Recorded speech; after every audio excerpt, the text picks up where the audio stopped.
Hello everyone. So guys, आज के इस वीडियो में हम डिस्कस करने वाले हैं एक न्यू कोचिंग सेंटर के बारे में। देखिए, नॉर्मली जब कोई कैंडिडेट न्यू कोचिंग सेंटर क्या स्टार्ट करता है तो उसके सामने सबसे बड़ी प्रॉब्लम आती है कि भाई हम बुक बिना देखे कैसे पढ़ाएं। क्योंकि आपको पता होगा, यदि आप बुक को बार बार देखकर पढ़ाएंगे तो बच्चे आपकी कोचिंग सेंटर से क्या है जाने लगेंगे। तो फिर आपको कहीं ना कहीं बच्चों को रोकने के लिए आपको बिना बुक के पढ़ाना है और अपना जो भी आप पढ़ा रहे हैं उसको बहुत अच्छे से डिलीवर करना है। तो देखिए, यहाँ पर बात ये आती है कि भाई बिना बुक को देखे कैसे पढ़ाएं और प्लस बच्चा जो है जो क्वेश्चन पूछे उसमें हम ना फंसें।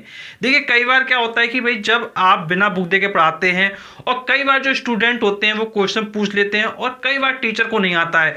तो ऐसे सिचुएशन में क्या करना है, कैसे चीज़ों को मेंटेन करना है, किस तरीके से जो हमारे कोचिंग सेंटर में बच्चे हैं वो क्या है बने रहें, उसके लिए किस तरीके से क्या करना चाहिए, तो उन सारे पॉइंट को समझने के लिए आपको इस वीडियो को क्या पूरा कंप्लीटली देखना चाहिए। तो देखिए, सबसे पहले बात आती है कि भाई आपका कोचिंग सेंटर कैसा है, न्यू मतलब नया नया कोचिंग सेंटर है। और वहां पर अगर आप ऑब्वियस सी बात, अगर आप बुक देख के पढ़ाओगे तो कहीं ना कहीं जो बच्चे आएंगे उनके ऊपर क्या इंप्रेशन बैठ जाएगा। क्यों बैड इंप्रेशन जाएगा? क्योंकि जो कोचिंग सेंटर होते हैं वहां पर जो टीचर्स होते हैं वो बुक को देख कर क्या है नहीं पढ़ाते हैं, वो बिना बुक के क्या पढ़ाते हैं। और जब टीचर बिना बुक के पढ़ाते हैं तो फिर वो वैसा ही एटमॉस्फेयर चाहते हैं बच्चे कि भाई जो हमारा टीचर हो बिना बुक दे के पढ़ाए और टीचर क्या बुक में ना देखे। और अगर टीचर बुक में देख रहा है तो भाई बच्चों के दिमाग में सेंस जाता है कि भाई पता नहीं इनको पढ़ाना आता है कि नहीं आता है। तो देखिए, दूसरे की जो मेंटेलिटी होती है उसको आप क्या चेंज नहीं कर सकते हैं। तो इसलिए जैसे कोचिंग सेंटर में लोग पढ़ा रहे हैं उसी तरीके से आपको भी पढ़ाना पड़ेगा। तो ध्यान रखना है कि भाई आपको क्या बिना बुक के पढ़ाना है। तो भैया बात यहाँ पर क्वेश्चन यही है कि भाई बिना बुक के पढ़ाएंगे कैसे। देखिए, जब नया नया सेंटर ओपन करते हैं तो भाई कई बार टीचर्स होते हैं बिल्कुल न्यू होते हैं, तो उसके लिए क्या करना है, कैसे मैनेज करना है। तो देखिए, सबसे बड़ा पॉइंट मैं आपको बताना चाहूँगा कि काफ़ी लोग जो गलती करते हैं और जिस कारण से वो क्या है कोचिंग में क्या है फेल हो जाते हैं, उन पर बच्चे नहीं आ पाते हैं, वो सबसे बड़ा कारण है सब्जेक्ट चॉइस। देखिए, अगर आपने सब्जेक्ट अच्छा चॉइस नहीं किया तो फिर उस प्रॉब्लम में आप क्या फंस जाओगे। देखिए, जैसा आपको पता है कि भाई जो टीचर होता है वो पढ़ाने को तो कोई भी सब्जेक्ट पढ़ा सकता है, लेकिन यहाँ पर पॉइंट की बात यह है कि वो टीचर वही सब्जेक्ट पढ़ाए जिसमें उसकी कमांड हो। यदि आप कमांड वाला सब्जेक्ट नहीं पढ़ाओगे तो फिर प्रॉब्लम्स आपके सामने क्या है आती हुई प्रतीत होंगी।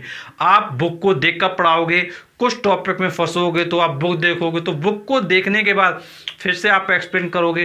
तो जब आप इस तरीके से करोगे तो बच्चे के ऊपर जो इंप्रेशन होगा आपका वो नेगेटिव हो जाएगा। और जब इंप्रेशन नेगेटिव हो गया तो बच्चा आपसे क्या कटना क्या शुरू हो जाएगा और बच्चा जो है आपकी कोचिंग सेंटर से जाना क्या स्टार्ट कर देगा।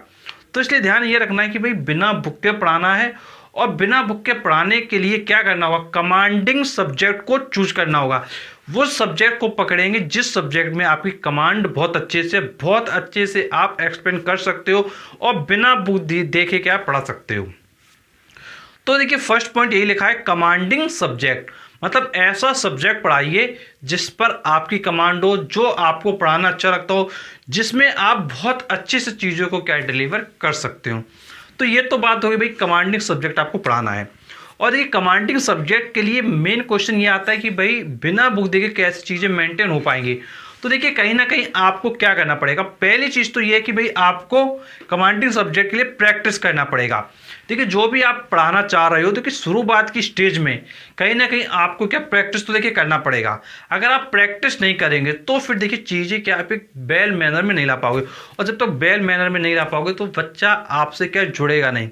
क्योंकि देखिए, मान लीजिए अगर आपके पास 3 बच्चे आए, अब 3 बच्चे आने के बाद वो अगर चले गए तो फिर बच्चे कहाँ से लेके आओगे।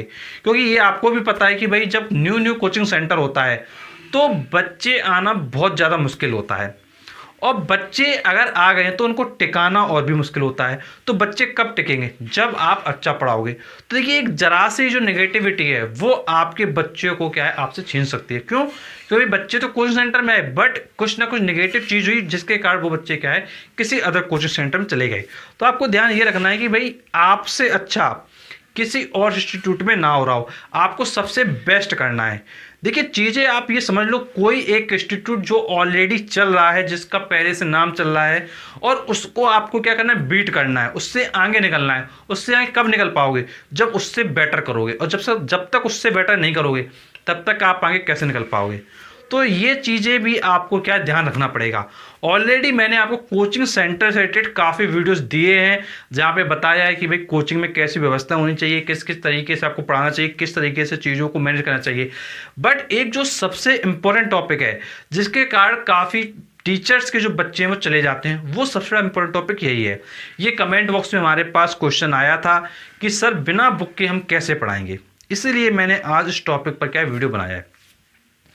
देखिए इसके बाद देखिए नेक्स्ट पॉइंट है हमारा नोट्स। देखिए जब आप पढ़ाने के लिए जा रहे हैं तो आप एक काम ये भी कर सकते हैं, आप अपने पहले से नोट्स क्या तैयार कर सकते हैं। और देखिए नोट्स के अकॉर्डिंग क्या है, बहुत अच्छे से आप चीज़ों को क्या मेंटेन करें। और जब तक आपकी कमांड बिना बुक देखे ना आए तब तक कोचिंग सेंटर खोलने की सोचना मत। जब तक आपकी क्या है सब्जेक्ट में अच्छे से कमांड ना आ जाए, और जब तक आप क्या है बिना बुक देखे ना पढ़ा पाओ, तब तक आप कोचिंग सेंटर खोलने की सोचना भी मत। क्योंकि कोचिंग सेंटर जब आप खोलते हो तो आपको पता है कि भाई जो आपने स्पेस लिया है, जहाँ पढ़ा रहे हो, कहीं ना कहीं वहाँ का आपको रेंट तो देना ही पड़ेगा, बच्चे आपके पास रहें या ना रहें। तो ये चीज़ ध्यान रखना कि भाई बिना बुक देखे बिल्कुल पढ़ाना आना चाहिए। तो उसके लिए आपको, जैसा मैंने कहा कि भाई प्रैक्टिस क्या है सबसे ज़्यादा इंपॉर्टेंट है, उसके बाद नोट्स भी बहुत ज़्यादा इंपॉर्टेंट है।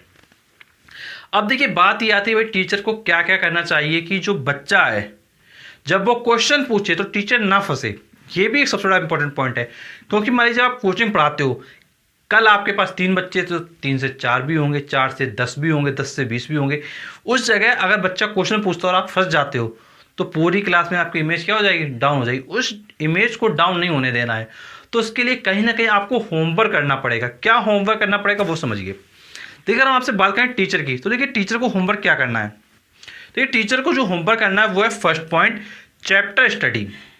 देखिए जो टीचर है उसको क्या है पूरा चैप्टर बहुत अच्छे से क्या पढ़ना है। देखिए जिस टॉपिक को आप पढ़ाने के लिए जा रहे हो तो आप उस चैप्टर को बहुत अच्छे से क्या कर लें, स्टडी कर लें, अच्छे से उसकी रीडिंग कर लें, अच्छे से समझ लें। उसके बाद आप क्लास में जाएंगे, और उसके बाद जो सेकंड पॉइंट है वो है हमारा चैप्टर एक्सरसाइज। जो चैप्टर हम पढ़ाना चाहते हैं उस चैप्टर की एक्सरसाइज जरूर कर लें, बैक एक्सरसाइज। क्यों करना है अभी मैं आपको बताता हूँ कि भाई क्यों करना है, ये चीज़ अभी आपको मैं समझाता हूँ। देखिए फिर इसका तीसरा पॉइंट अदर बुक एक्सरसाइज। तो आप अदर बुक से भी क्या एक्सरसाइज कर लें। जैसे आपके मान लीजिए आप कोई एक सब्जेक्ट पढ़ाते हो, मान लो कोई भी एक सब्जेक्ट ले लो, केमिस्ट्री ले लो, फिजिक्स ले लो, मैथ ले लो, कुछ भी ले लो, आप कोई एक सब्जेक्ट पढ़ाते हो, उस सब्जेक्ट के आपको देखिए क्या करना है, पहले तो उस सब्जेक्ट का क्या चैप्टर स्टडी करना है, फिर उसके बाद उसकी जो बैक एक्सरसाइज उसको करना है, उसके बाद जो अदर बुक्स होती हैं उस सब्जेक्ट की उनसे भी क्या हमको बैक एक्सरसाइज करना है। इसको करने का देखिए क्या पॉइंट ऑफ व्यू है, ये आपको इसलिए करना है जिससे आपके पास उस सब्जेक्ट के उस चैप्टर की प्रॉपर नॉलेज हो जाए। जब आपके पास प्रॉपर नॉलेज होगी, हर एक टाइप के अपने क्वेश्चन किए होंगे, तो फिर जब बच्चा ये क्वेश्चन पूछेगा ना, कुछ भी पूछ ले, फंसने वाले नहीं हो आप। तो इसलिए आपको अपना होमवर्क करना पड़ेगा। और इसलिए मैं आपको समझा रहा हूँ कि ये जो कोचिंग सेंटर स्टार्ट करने की सोच रहे हो, ध्यान रखना है इस पॉइंट को, कमांडिंग सब्जेक्ट। जब तक सब्जेक्ट में कमांड ना आए कोचिंग सेंटर खोलने की मत सोचना। गाइस उम्मीद है ये जो सारे पॉइंट्स है वो आपको समझ में आए होंगे। और यदि कोई आपकी प्रॉब्लम है, कुछ आप पूछना चाहते हैं, तो आप नीचे कमेंट बॉक्स में पूछ सकते हैं। और यदि आपका कोई सजेशन है तो आप नीचे कमेंट बॉक्स में भी दे सकते हैं। और ऐसे वीडियोस पाने के लिए चैनल को जरूर सब्सक्राइब करें, नोटिफिकेशन बेल दबाएं। और वीडियो एंडिंग से पहले मैं आपको बताना चाहूँगा कि हमारे चैनल पर एक प्लेलिस्ट है, प्लेलिस्ट का नाम है होम ट्यूटर होम ट्यूशन। इस प्लेलिस्ट में जाकर आप कोचिंग के रिगार्डिंग, होम ट्यूशन के रिगार्डिंग, स्कूल टीचिंग के रिगार्डिंग वीडियो देख सकते हैं, और उन वीडियोज़ को देख करके काफ़ी कुछ सीख सकते हैं। तो मिलते हैं आपसे नेक्स्ट वीडियो में, तब तक के लिए शुक्रिया।